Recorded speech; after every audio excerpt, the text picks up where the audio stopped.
The equation is 2x to the power of 2 minus 5x minus 3 equals 0. We need to find the roots of x.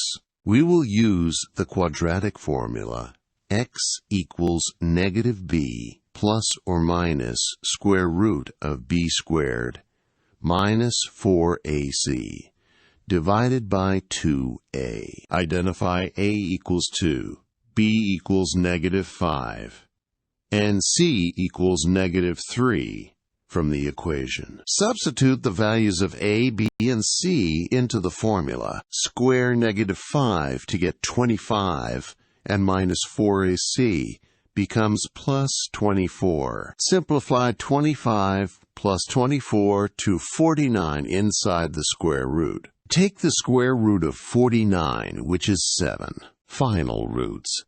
X equals 3, and x equals negative 1 by 2.